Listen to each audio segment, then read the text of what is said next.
Okie dokie. All right. Well, let's pray together, and then we'll get right into our study this evening. Heavenly Father, we thank you for your word. We thank you for preserving our lives this week. We thank you for our brothers and sisters in Cornerstone Baptist Church. In particular, we think of our sister Pam. We lift her up to you and ask that you would strengthen her back to health, Lord. And may this opportunity be used in her life to bind her closer to her Savior and to cause her to depend greatly upon Him for all things, not only for things physical. And may we learn from these things, Lord, the truth, Lord, that our life is but a vapor, and at any moment it can be drastically changed. Lord, help us to remember to be humble and dependent upon you. In Christ's name we pray. Amen. So, Pilgrim's Progress. He arrived at the door of this beautiful castle, or a place to lodge, and he was met there, if you remember, by Watchful. And then we read these words. Then I saw that Christian went forward on his way. This is when he's passing in between the lions, though trembling because of his fear of the lions. Yet he was careful to follow the directions of the porter. Yes, the lions roared and snared, but they weren't able to harm him. As a result, he joyously clapped his hands and went on till he stood before the place gate where the porter awaited him.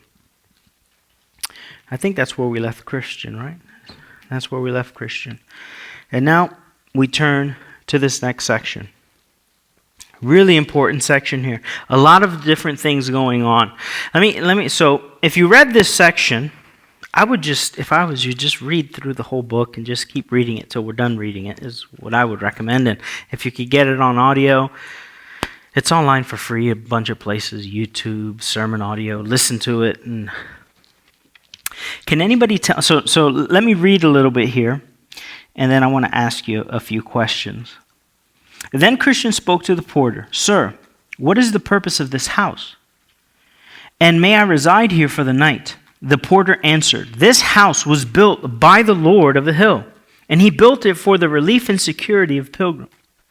The porter also asked from where he had come and where he was going. Now, okay, so you have the porter, right? Eventually he's going to be let in, he's going to sit down, he's going to have a conversation with some ladies, and after he has a conversation with those ladies, they're going to sit down, they're going to eat together, and then they're going to continue to talk about the Lord.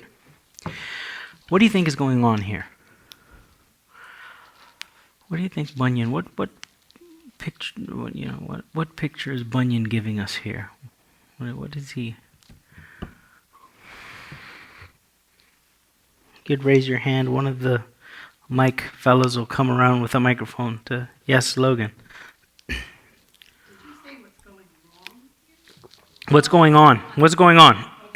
Sorry. I was going to say Christian fellowship. Christian fellowship, yes. Broadly speaking, now more specifically, what would you think is going on? So Christian fellowship.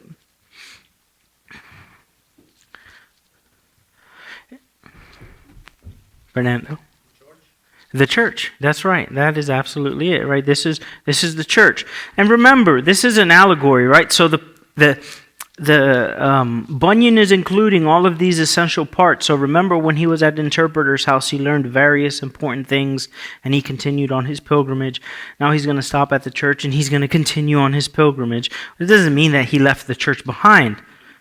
Right? What Bunyan is doing is he's illustrating for us.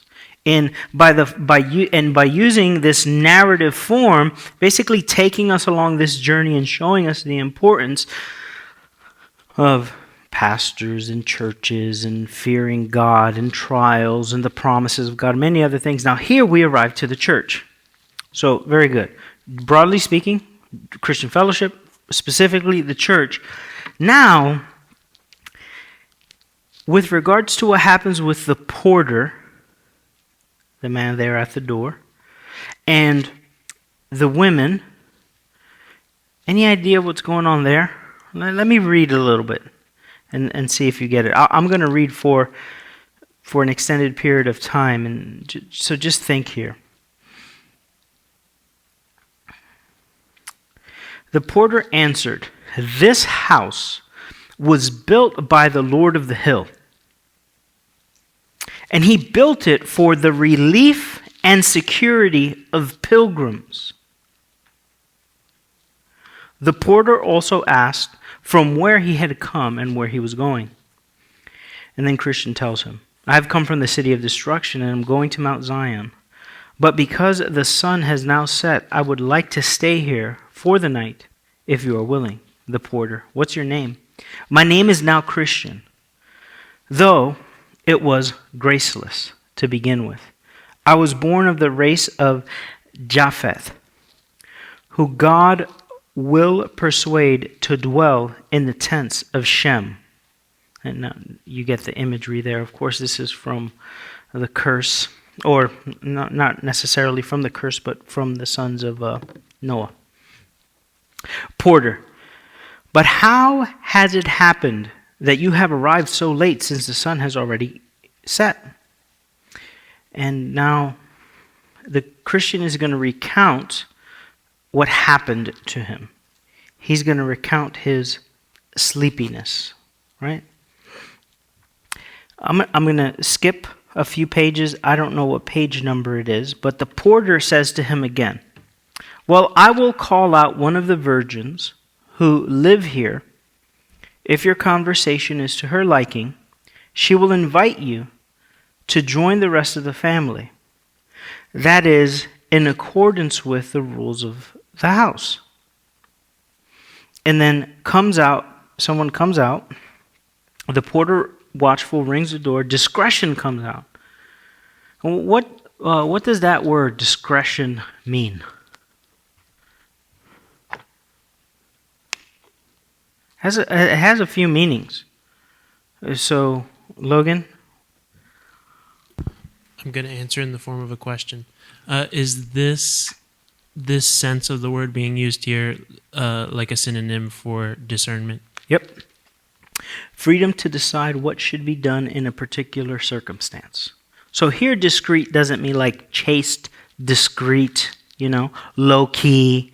That's maybe but here it means the freedom to decide what should be done, thank you, in a particular circumstance. This is the use of discretion. And this is the person now that's going to have a conversation with Christian to determine whether he can stay at the palace. Okay? So, are you getting a sense of what's going on here at all? Well, what's going on? Any thoughts about what might be going on? He gets a microphone. He's actually being accepted into fellowship. Not yet. He is being questioned. He's being interviewed for fellowship. Yeah, go ahead, Keith. They're basically checking his profession. Yes. His profession of faith. They're checking to see if his profession is valid. He already shared it with the porter. Now, these are not particular people in the church, but these are virtues that should be exemplified by the church. There should be watchfulness so that when people are coming into the church, there should be watchfulness to get people to come to the church. Remember, that's what watchful was doing. There's all these difficulties, right? The obstacle here in Pilgrim's Progress was the lions who are chained. And they were going to pose a difficulty for Christian.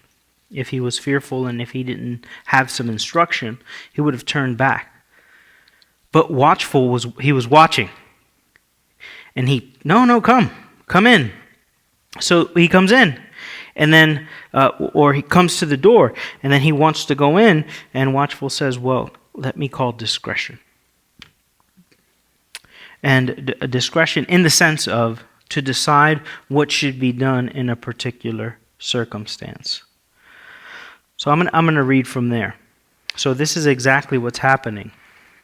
So the porter rang the bell, at the sound of which a dignified and beautiful lady named Discretion came to the door of the house and asked why she had been called.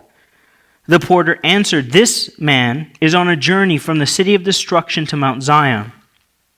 But being weary and seeing the sun has now set, he asked me if he might stay the night here. So I told him I would call you, and that after some discussion with him, you would decide what seemed best according to the rules of the house."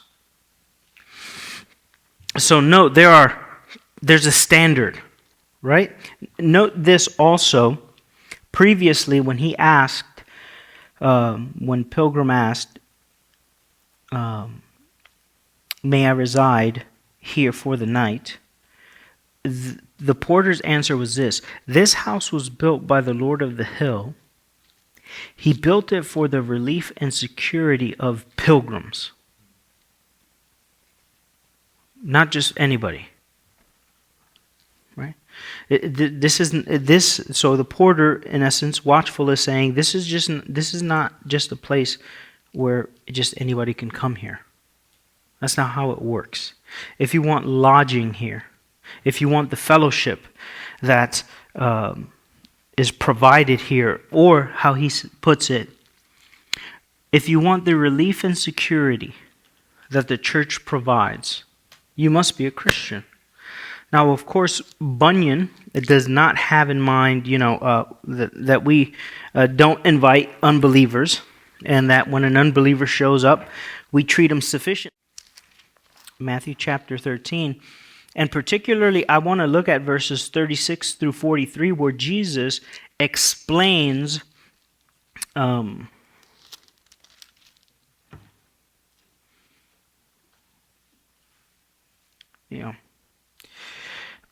parable of the tares. Matthew 13, beginning at verse 36.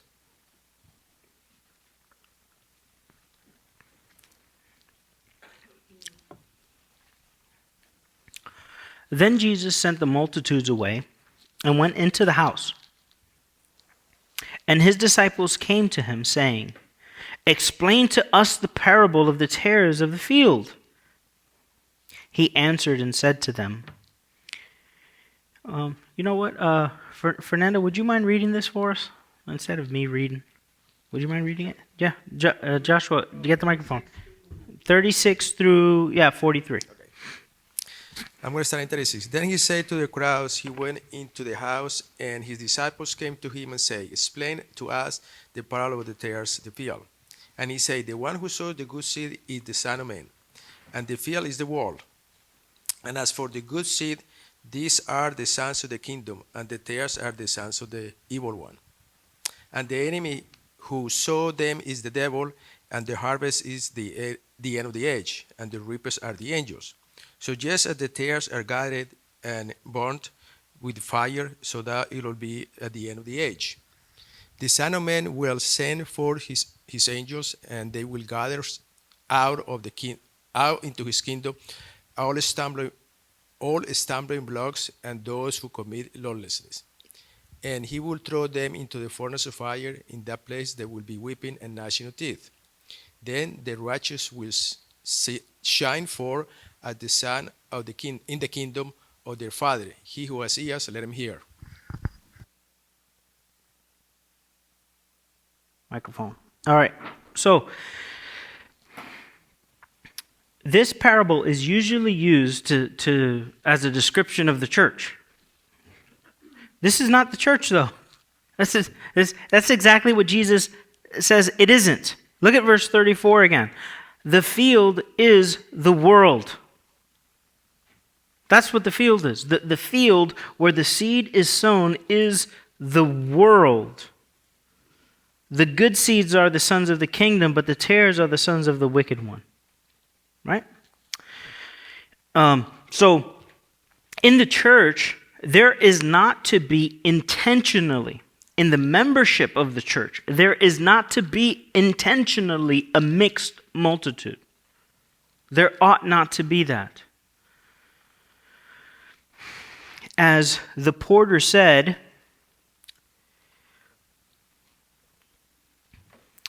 that discretion would do what seemed best according to the rules of the house.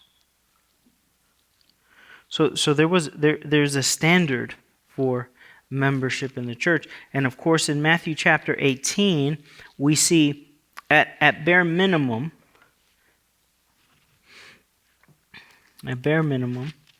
in Matthew chapter 18, we're told that this is one of the rules, this willingness to forgive and dealing with each other's sins. And so, in Matthew chapter 18, beginning at verse 15, and Keith, would you mind reading that? 15 down to 20.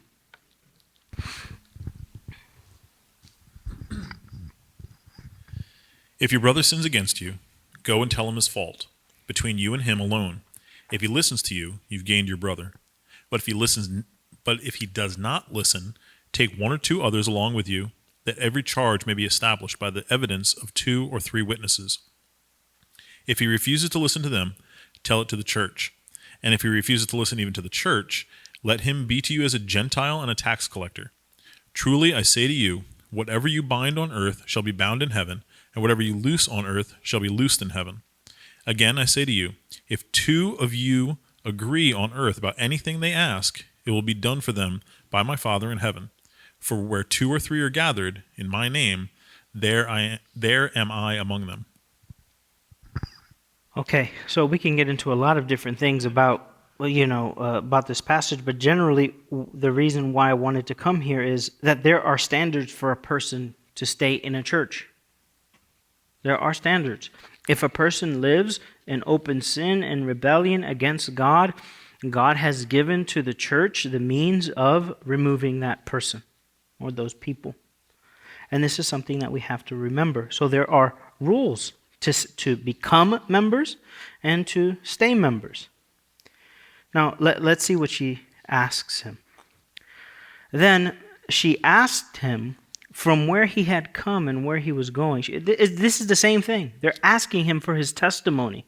That's what they're doing.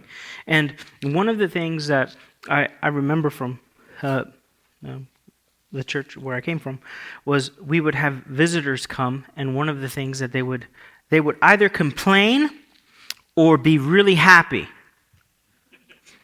People keep asking me how I got saved. They keep asking me about my testimony, or how I came to know the Lord, or if I've believed, or if I repented.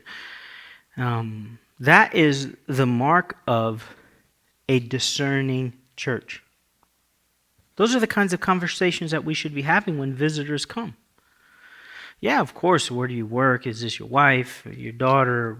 Yeah, of course. You small talk, you get to know the person. You don't just jump in and say, Jesus says in Matthew chapter, right? That's not our approach. But ultimately, our goal is to get to these kinds of conversations where we're talking to people about those things that are most important. They could be the nicest person in the world and they can come here and they could want to come here, but if they're not Christians, they could never become members. Right? And if they're here and they enjoy the fellowship, there's a connection with someone, and they're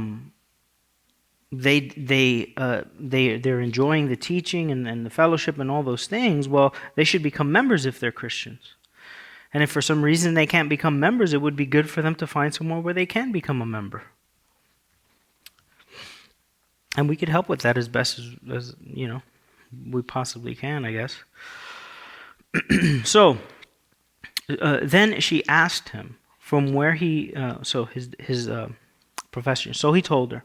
She also asked him how he had entered into the way, and he told her. Then she asked him what he had seen and encountered along the way, and he told her. Finally, she asked his name, and to this he replied, "It is Christian." and now have an even greater desire to reside here tonight, because according to what I now understand, this place was built by the Lord of the hill for the relief of pilgrims. So she smiled through tears, though tears welled up in her eyes. And, if you're on our Slack group, did you see all those baptism pictures that they posted from Cornerstone? And you wonder, I'm not a big time crier. My kids have maybe seen me cry once or twice. But that just has to do with how God wired me. But you're at these baptisms where people are being accepted into the membership of the church. They're being baptized and brought into membership. And man, there's so many Christian people there with tears of joy, right? Why? Because these men and women are being brought in to the security, to the safety, to the fellowship of the people of God. And now, of course, we can. I think the disposition that says, well, there's the universal church. I think that attitude is a bit flippant, and it undervalues the importance of a local church. There is a universal church. And I love every Christian that is in that universal church, but I don't know every Christian that is in that universal church, and I can't help every Christian that's in that universal church, right?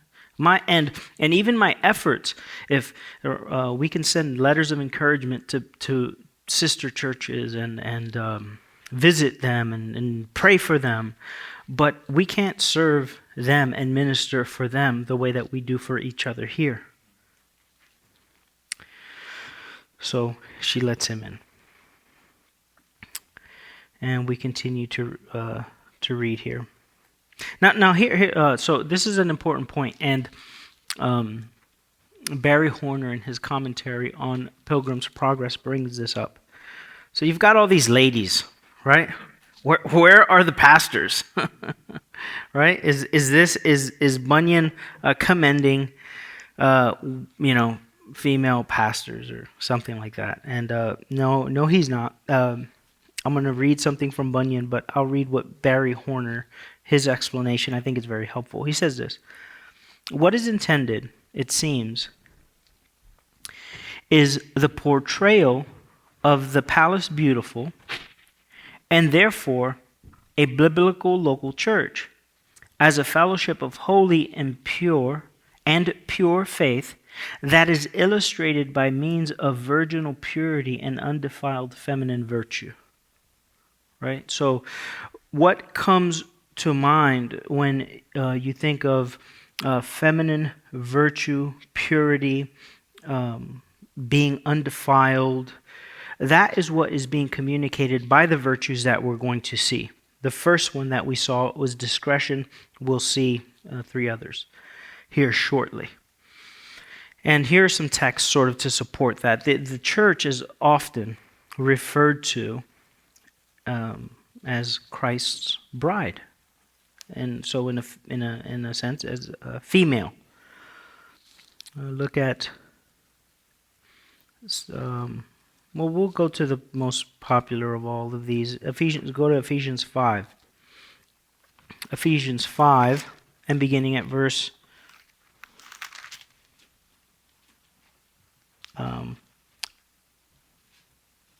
25. Rick, would you mind reading that? Ephesians 5:25, and you can read it all the way through 33. Ephesians 5:25 through 33. Husbands, love your wives as Christ loved the church and gave himself up for her, that he might sanctify her, having cleansed her by the washing of water with the word, so that he might present the church to himself in splendor, without spot or wrinkle or any such thing, that she might be holy and without blemish.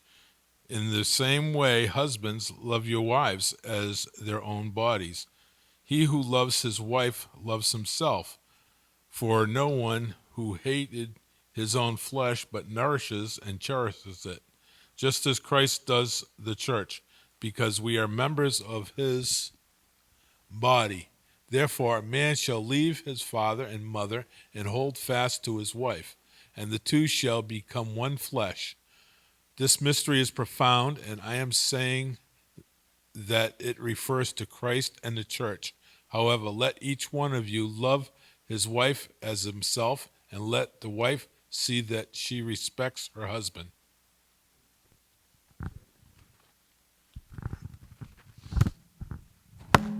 In light of how the scripture addresses the church, the bride of Christ, in a feminine, how would you say, in a feminine way?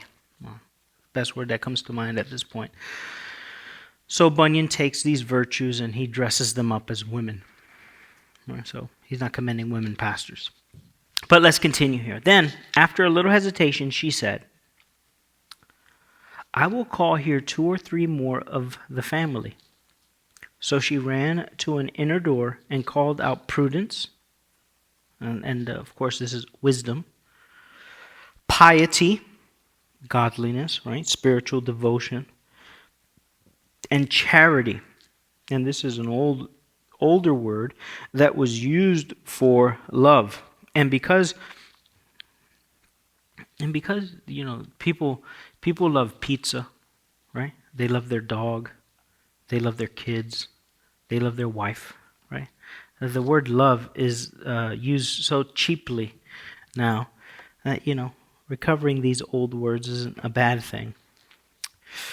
But the word is charity for love. Who, after a little more conversation with him, invited Christian inside to meet the rest of the family. As a result, many of the residents met him in the lobby and warmly beckoned. And if you've ever visited a church that is healthy, this will happen to you. I've multiple churches that I've visited that are very healthy. It's like so. The word parousia, his coming or his appearing, is used in Greek literature, in the New Testament is used for the coming of Christ, but it's used in Greek literature, and what it refers to is when like a monarch or some official is coming, and the people see him from far away. And at his appearing, they would come out of the city, ready to greet him.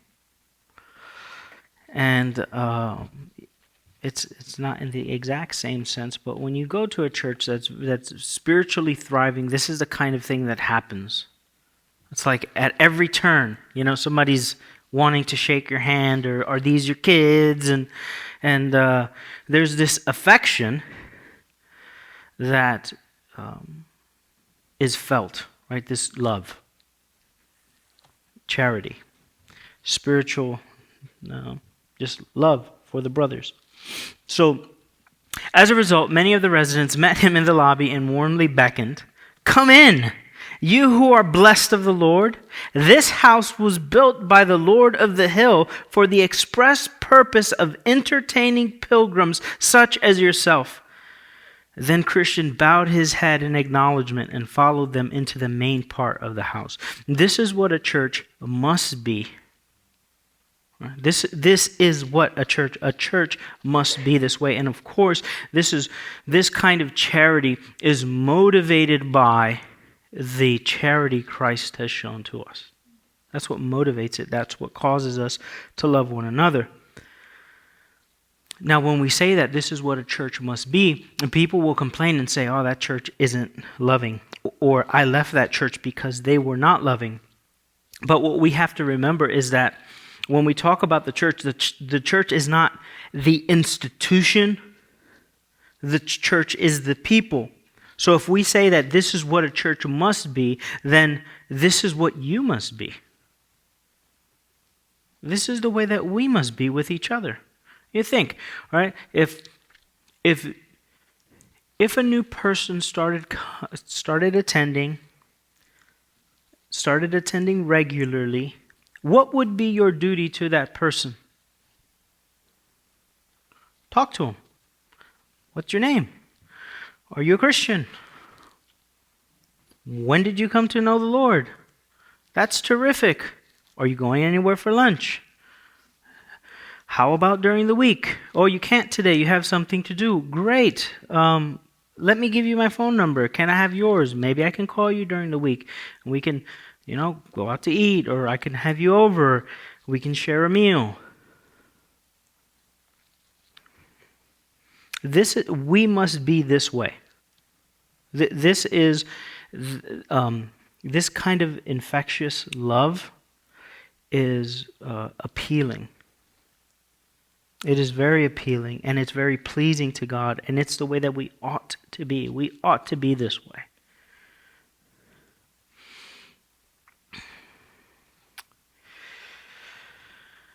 So, Christian comes in.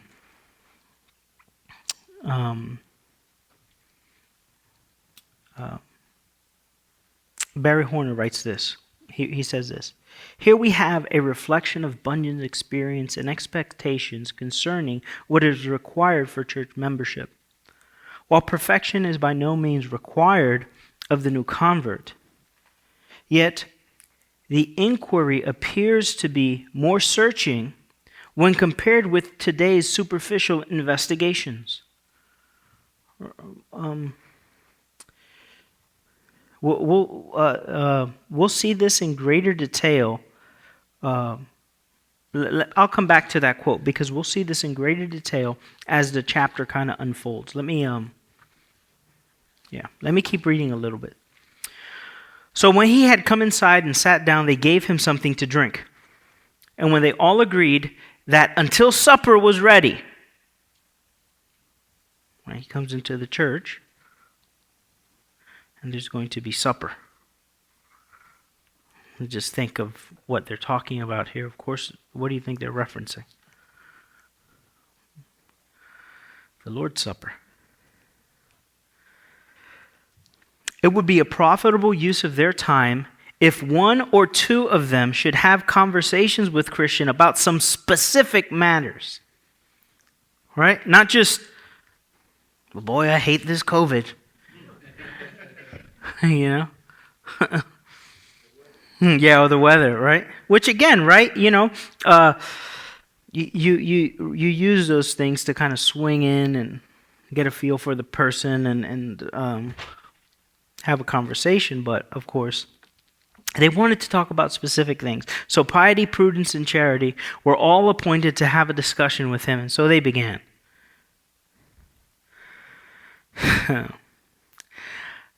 Christian.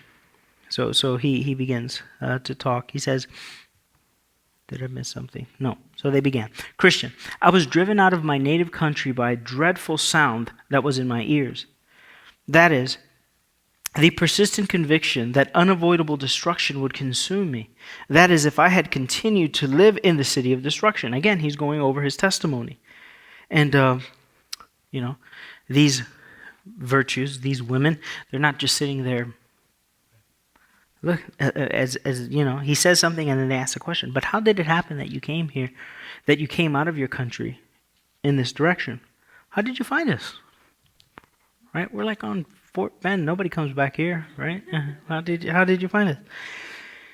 It was as God would have it. For when I was fearful of destruction hovering over me, I did not know which way to go. But by chance there came a man, even to me, as I was trembling and weeping, whose name was Evangelist. And he directed me towards the wicket gate. Otherwise I would not have found it.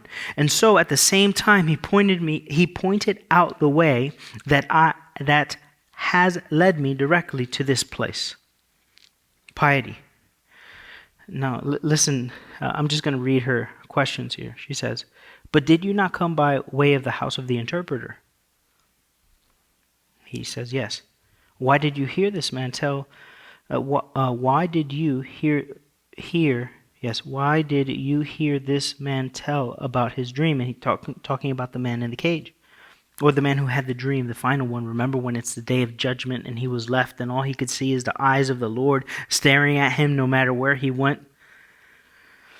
And then Piety asks again, was that all that you saw at the house of the interpreter? What's she doing? She's digging, right? She's trying to figure out where this fella is at. Piety again asks, and what else did you see along the way? And then again, but you saw even more than this, did you not?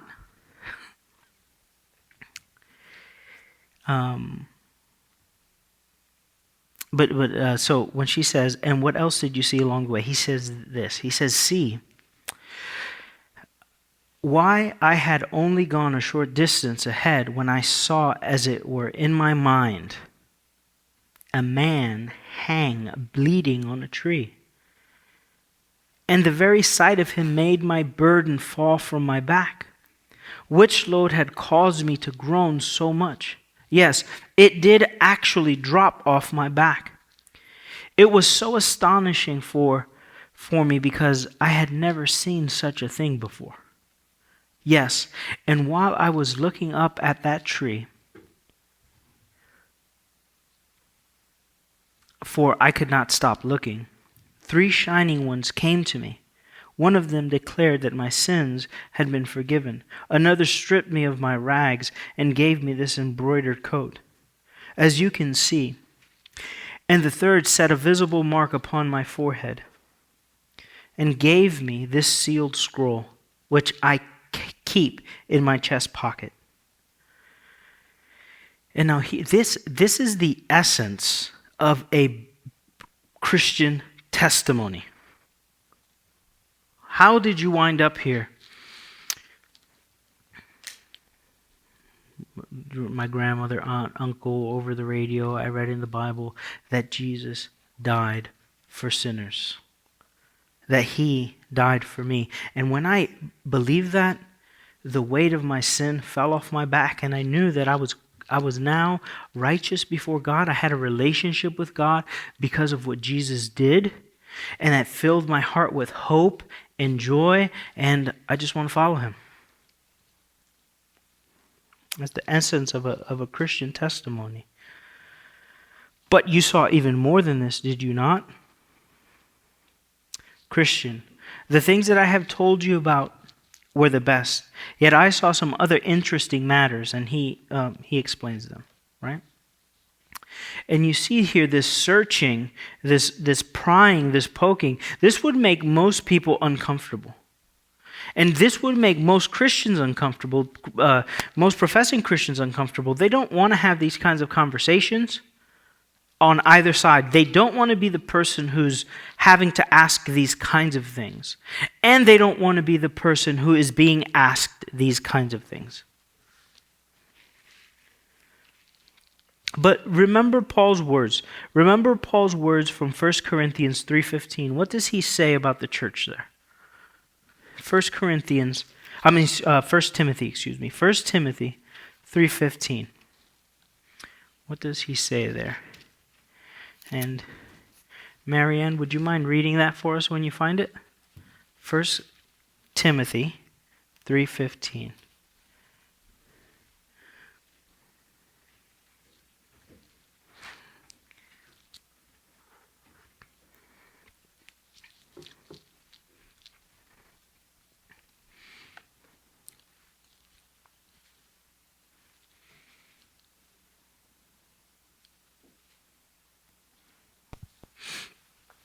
But in case I am delayed, I write so that you may know how one ought to conduct himself in the household of God, which is the church of the living God, the pillar and support of the truth. Yeah, the pillar and support, or the ground of the truth. Think of this description of the church. Well, there's a few things that are said here. It's the house of God. So, no matter how wonderful your elders are, it's not his house. It's God's house. It doesn't matter how prominent one of the members of the congregation or a particular family might be in the church. It's not their house. First and foremost, it's God's house. That's what the church is. It belongs to him. It's his household. He is the Father. He's the one who spiritually protects, provides, so on and so forth. It's his house. And he tells us now, which is the church of the living God. So it's not the house of a dead idol, right? So, if you drive by in Florida, there were a lot of Hindu temples. And there was one on, what's the name of that road off of Tuscaloosa? If you're going up, you going past Redbug up Tuscaloosa, it's on the left. Seminole, is that Seminole? Seminole, on the left-hand side, there was this huge, there's a huge cross, building with a huge cross there too. But then a little bit past that, on the left-hand side, there's this huge Hindu temple with idols. Like the whole thing it's like all of these idols that make up the temple, and then all the way at the top, there's this huge idol. Well, that's the house of a demon, but it's not the house of anything that's living. And by this language of the living God, it means active, powerful, thriving, able to do and accomplish his will and purpose in the world. That's what the church is. It's the house of the living God. Now look at this. The pillar and ground of the truth. Those two words are very important. It's the pillar and the ground of the truth. Now listen to these words. Insofar as the church rests on the foundation, on a sure foundation, which is Christ, it in turn functions as the foundation of the truth. How is that? The church upholds and preserves the truth by means of its confession in the fight against enemies within and without.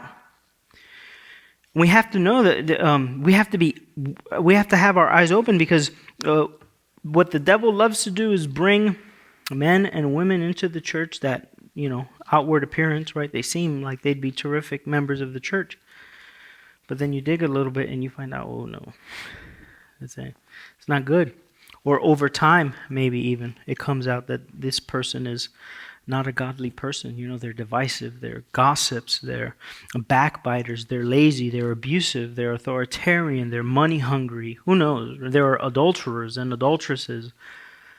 And we have to protect ourselves. Therefore, these kinds of questions, this probing, asking, examining by means of the scriptures, pressing the person, this is not legalism or being overly zealous. If you think about the church that way, that it's God's household, I think about your own household, right? Would you just let anybody live there? Right? Just anybody just kind of show up? Hey, what's for dinner? Yeah, the Joneses kind of did, but We had references. Yeah, you had references. You had references. But no, we wouldn't. We wouldn't do that. We wouldn't just let anybody around our kids. And we have a lot of mature Christians, folks who are older here. So it changes the perspective when you have a bunch of new Christians, right? People who are just starting out. They're just, and you want to not be authoritarian. You don't want to rule over them, but you want to protect them, right? So when newer people start coming in, you want to make sure they have a credible profession of faith. You want to make sure they have a credible profession. And as these ladies, Piety in particular, is digging, she's trying to get to the substance of the matter, the gospel, right? Prudence thought of asking Christian a few questions, so she asked him to answer. Give me an answer. Prudence. And look at what kind of, so where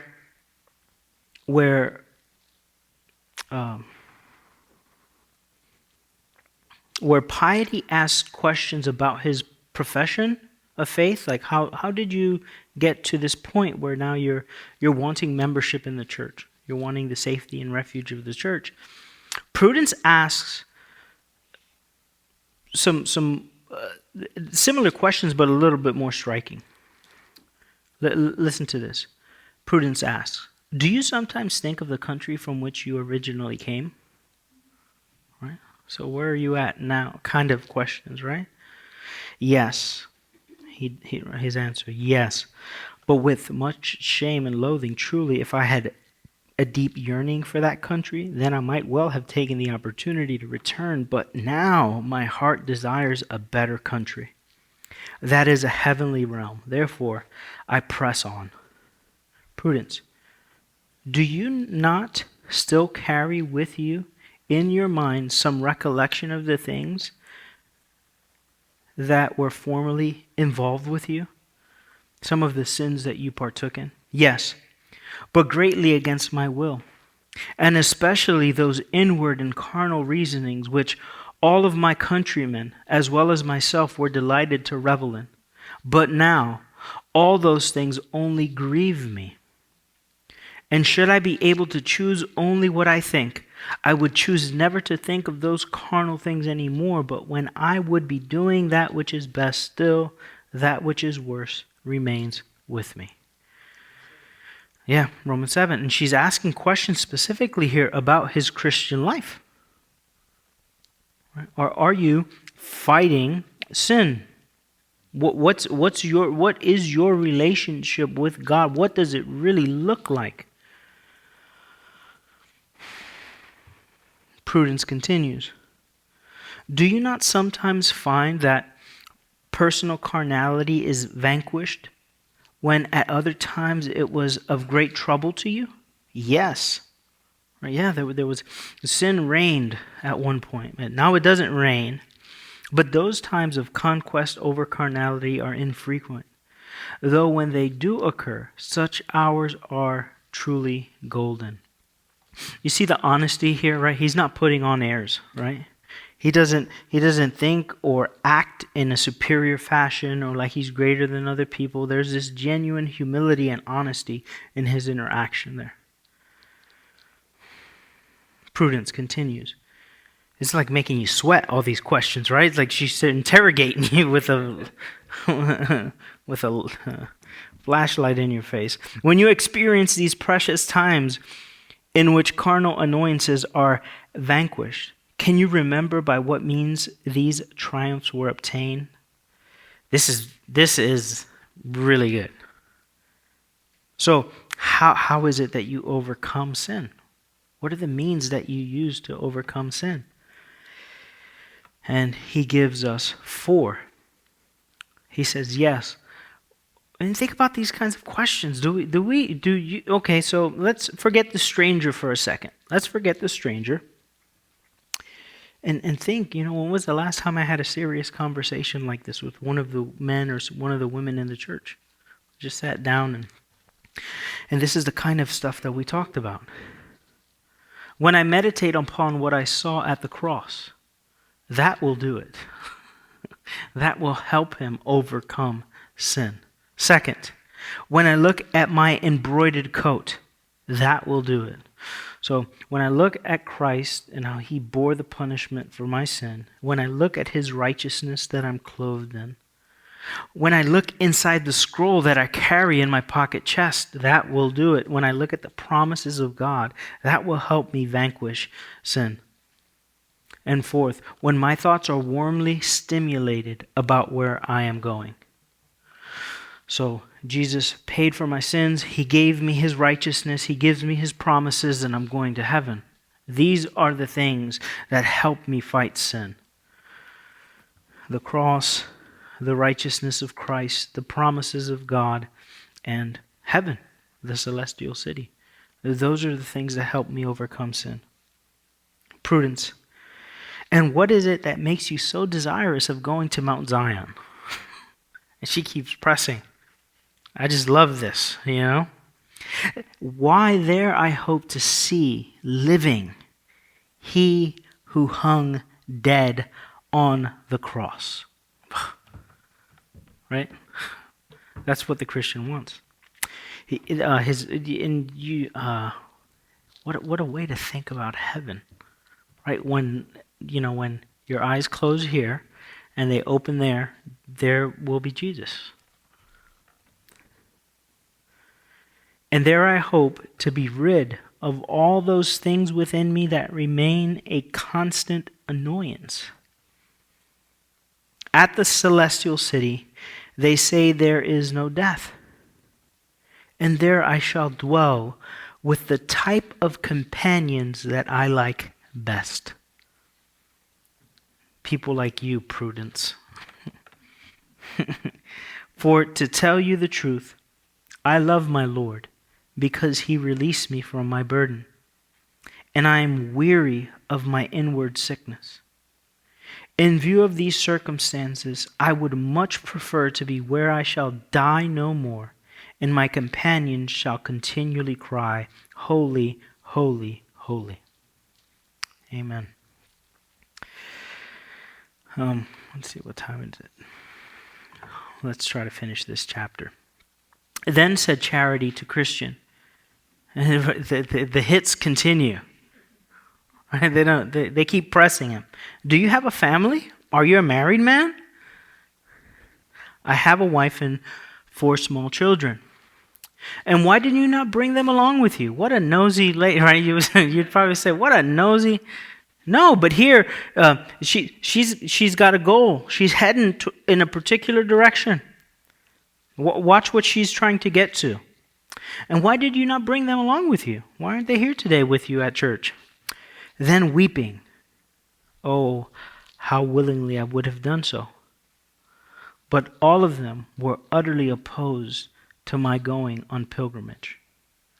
And this is how a Christian ought to live, not depressed, but heartbroken that while he is on pilgrimage, his family isn't. And he has to deal with those things honestly. Sometimes what we want to do is we want our loved ones to be Christians, so we sort of confer that upon them, and it's not true. But we're not helping ourselves or them when we do that. It's very harmful. Charity. But you should have talked to them and attempted to show them the danger of remaining behind.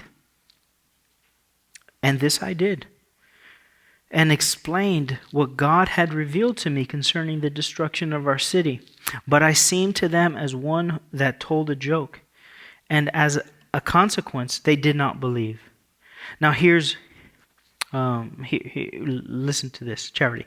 And did you pray to God that he would give them understanding of your warning? Did you pray? Were you just, kind of mouthing off to them and, Yes, Christian says. And that with considerable warmth of affection. For you must understand that my wife and my poor children were very precious to me. But did you tell them of your own sorrow and fear of destruction? For I expect that the prospect of destruction was very evident to you. And Christian, yes, over and over and over again. Most likely they could recognize the fear portrayed in my face, and particularly in my tears and trembling, on account of my alarm at the reality of impending judgment. Yet all of this was not sufficient to persuade them to come with me.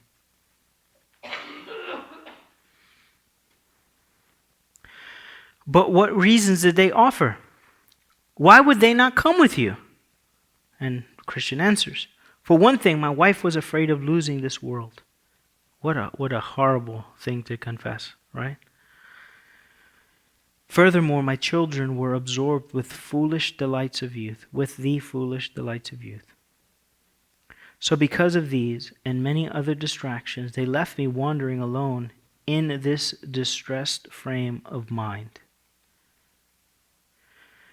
So these questions by Charity, by love, are very thoughtful questions, and I think that they culminate with this here, this next one. But for all your talk and persuasive effort to have your loved ones depart with you, did your empty manner of life nevertheless dissuade them from acting upon your advice? What a hard question. And basically she's saying, did you live like a hypocrite? Was that it? You know? And look at look at his answer. To be sure, I cannot commend my life, for I am only too well aware of my countless failings. In this regard, I also know that a man, by means of his manner of life, may soon negate whatever arguments or good reasons he may strenuously present to others for their good. Right? So, first he says, what my life could have never commended the gospel to my family, because I know how imperfect I am. Even so, in light of all of that, I can honestly confess how very careful I was to avoid giving them any reason. That is with regard to disgraceful behavior on my part for not going on pilgrimage. In fact, for this cautious attitude, they would criticize me and tell me I was too precise, puritanical, legalistic, in denying myself things for their sake, in which they saw no wrong. And I think I can rightly say that if there was anything that really did hinder them, it was my own great tenderness in being careful not to sin against God or do any wrong to my neighbor. What really turned them off is that I lived like a Christian. That's what they didn't like. And when I lived like a Christian, they wanted nothing to do with me. That's Fernando, microphone. It's true that we are faulty human beings as Christians, but at the same time, that's all they see when you witness to them. They don't see the good, but only the bad. Mm-hmm. And that's the good excuse that they have. Yeah. And that's why our lives could never be the primary thing that we give to our family, right? It's the gospel of grace, explaining to them those truths. Yet again, God does promise to do a particular work in our life, right? And the more they live with us, the more they should see a progress and a growth in godliness. Not perfection, but the direction of our life. Charity then says, this is why I think that was a culminating question. She says, even as you say, Cain hated his brother because his own works were evil and those of his brothers were righteous. And if your wife and children were offended at you for this reason, then they show themselves to be unyielding towards that which is good. And so you have delivered your soul from accountability for their blood. Right? So this, you think of just not to praise Bunyan or anything like that, but you take a step back into the mind of this man who is writing a story with such deep, deep truth, right? And this particular aspect of truth where you have someone entering the church. And what kind of conversations should be had with this person? What are the things we are to look for? And how should we respond to what they say? Very, very perceptive. Now, let me just read this next part. Then I, Bunyan, saw in my dream that they all sat talking together until supper was ready. So when the meal was prepared, they sat down to eat. Now the table was set with fat things. That's what Bunyan wrote. And he means a good substantial meal, with wine that was well refined. And all of their conversation at the table was about the Lord of the hill. So they enter into Christian fellowship now. Okay, so we'll pick up, for instance, there next week. What page is that? 68. Page 68. Okay, so we'll pick up at page 68. Any comments or anything to add? Anything at all about this chapter?